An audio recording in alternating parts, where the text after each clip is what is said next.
Quick little recording to figure out what the problem is. Because now the mic is doing exactly what I expected it to, and I don't think it was picking up the mic in the... Nah. I don't think it was picking up the mic in the headphones. There's no feeling more intense than starting over. If you deleted your homework the day before it was due, as I have, or if you left your wallet at home and you have to go back after spending an hour in the commute. If you won some money at the casino and then put all your winnings on red but it came up black. If you got your best shirt dry cleaned before a wedding and then immediately dropped food on it. If you won an argument with a friend and then later discovered that they just returned to their original view. Starting over is harder than starting up. If you're not ready for that, like if you've already had a bad day, then what you're about to go through might be too much. Feel free to go away and come back. I'll be here. Whoa. Alright, thanks for coming with me So on I'm this going to have to trip. talk over the voiceover I'll for a understand if bit, you have to take a break at any point. but I got to Just find a admit, safe place to stop and quit the the game. lag. Don't worry, The lag I'll is save real. your progress, always. Even your mistakes. This game is a homage to a free game that came out in 2002, titled Sexy Hiking. The author of that game was Jazuo, a mysterious Czech designer who was known at the time as the father of B games. And B games are rough assemblages of found objects. Here we go again. Designers slap them together very quickly and freely, and they're often too rough. Forgot one thing. I've been playing with this under my mouse again. It really does mess up the way things work and what they do, so... And unfriendly to gain much of a following. They're built more for the joy of building them than as polished products. In a certain way, Sexy Hiking is the perfect embodiment of a B game. It's built almost entirely out of found and recycled parts, and it's one of the most unusual and unfriendly games of its time. In it, your task is simply to drag yourself up a mountain with a hammer. Oh, I had that. And that act of climbing, I in had the digital that. world or in real life, has certain essential properties that give the game its flavor. No amount of forward progress is guaranteed. Some cliffs are too sheer or too slippery, and the player is constantly, unremittingly in danger of falling and losing everything. Funny you Anyway, should when say you that start Sexy right Hiking, then. you're standing next to this dead tree that blocks the way to the entire rest of the game. It might take you an hour to get over that tree, and a lot of people never got past it. You prod and you poke at it, exploring the Yeah, I limits didn't of your think that one reach would work. and your strength, trying to find a way up and over. And there's a sense of truth in that lack of compromise. Most obstacles in video game worlds are fake. You can be completely confident in your ability to get through them once you have the correct method or the correct equipment or just by spending enough time. In that sense, every pixelated obstacle in Sexy Hiking is real. Why? Why did you do that to me? Don't do that to me. The obstacles That in was Sexy Hiking are terrifying. unyielding, and that makes the game uniquely frustrating. But I'm not sure Jazuo intended to make a frustrating game. The frustration is just essential to the act of climbing, and it's authentic to the process of building a game about climbing. A funny thing happened to me as I was building this mountain. I'd have an idea for a new obstacle, and I'd build it, test it, and it would usually turn out to be unreasonably hard. But I couldn't bring myself to make it easier. It already felt like my inability to get past the new obstacle was my fault, as a player rather than as a builder.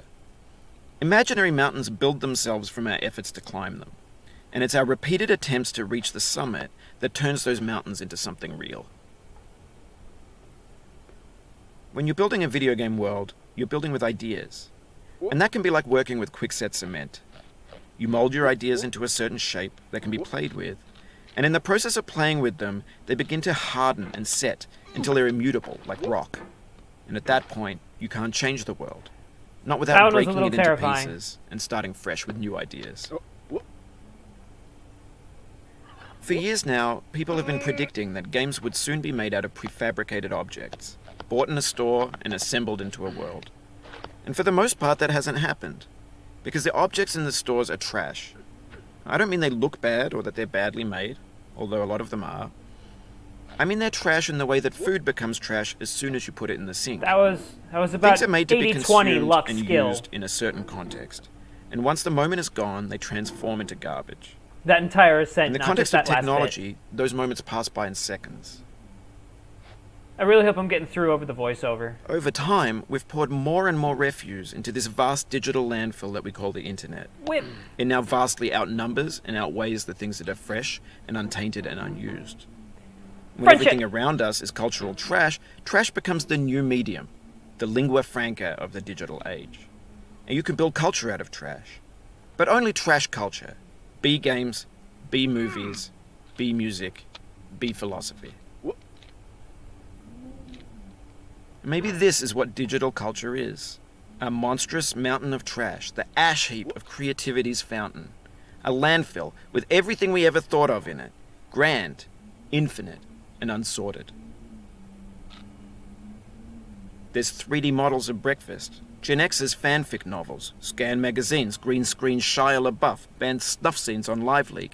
Facebook's got lifelike bots with unbranded adverts and candid shots of Kanye and Taylor Swift mashups, car crash epic failed GIFs, Russian dashcam vids, discussions of McRibs, discarded, forgotten, unrecycled, muddled, rotten, untitled.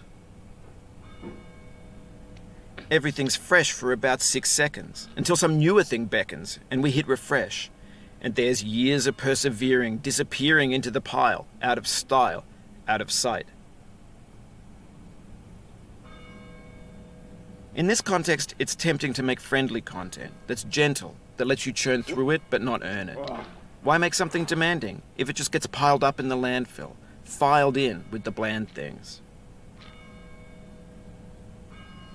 When games were new, they wanted a lot from you. Daunting you, taunting you, resetting and delaying you. Players played stoically. Now everyone's turned off by that. They want to burn through it quickly, a quick fix for the fickle, some tricks for the clicks of the feckless. But that's not you, you're an acrobat. You could swallow a baseball bat. Now I know, most likely you're watching this on YouTube or Twitch, while some dude with 10 million views does it for you, like a baby bird being fed chewed up food. That's culture too. But on the off chance that you're playing this, what I'm saying is, trash is disposable, but maybe it doesn't have to be approachable. What's the feeling like? Are you stressed? I guess you don't hate it if you got this far. Feeling frustrated? It's underrated. An orange is sweet, juicy fruit locked inside a bitter peel. That's not how I feel about a challenge. I only want the bitterness. It's coffee. It's grapefruit. Do something It's licorice. useful. It feels like we're closer now. Composer and climber, designer and user. You could have refused, but you didn't. There was something in you that was hidden, that chose to continue. And the voiceover has caught up to me.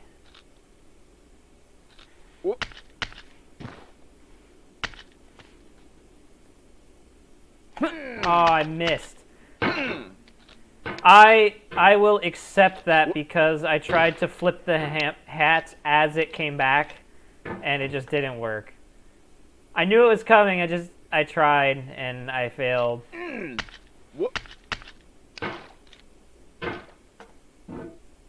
So I accept blame on that one. I want to be angry about that, but it's not the game's fault that time. That was entirely 100% something that was avoidable and that I did to myself.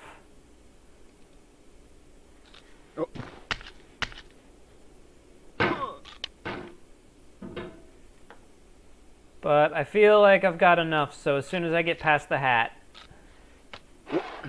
I will stop it.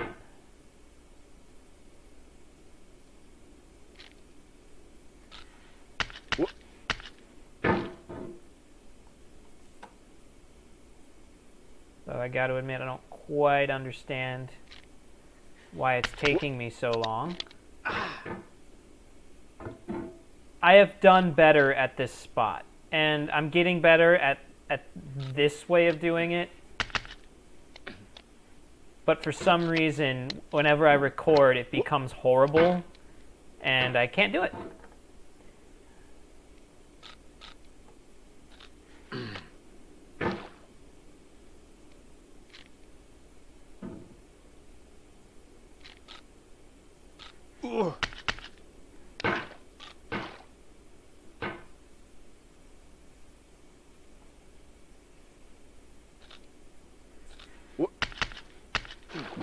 Why? Why would you do that? Oh God, I had purchase and everything, and you hung on for dear life at the edge like it was gonna save you. That one hurt a little bit.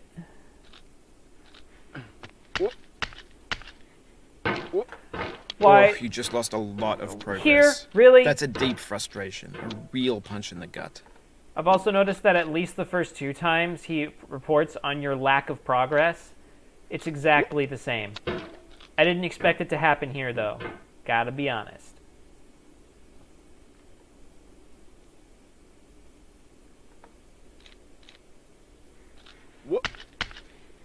Oh, just do the thing I want you to do. Why is that so hard?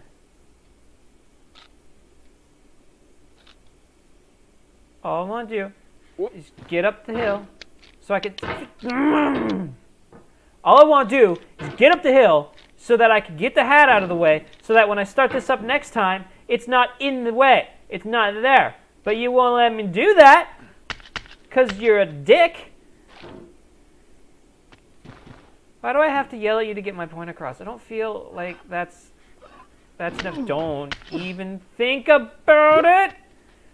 Oh, you took me with you, you little piece of lavender cloth bullshit. It's gone. It's not coming back. Oh, I feel so much better. I legitimately feel relieved.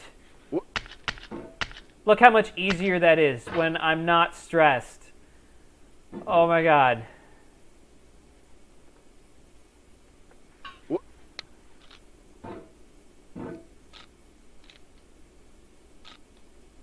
Also, so that you're aware, I am not entirely sure when that anvil jump became so easy. It just is. I'm going to stop it here so the voiceover has something to say when we come back. Oh. I got my blood pumping a little bit. That was annoying as hell. So we'll see if this recording does any better. I will talk to you later. Oh, excuse me. Burped. Yeah, you don't care. So I will talk to you later, and I have to go figure out what's wrong with my computer and try a new cooking thing. So later, man. I said later, man.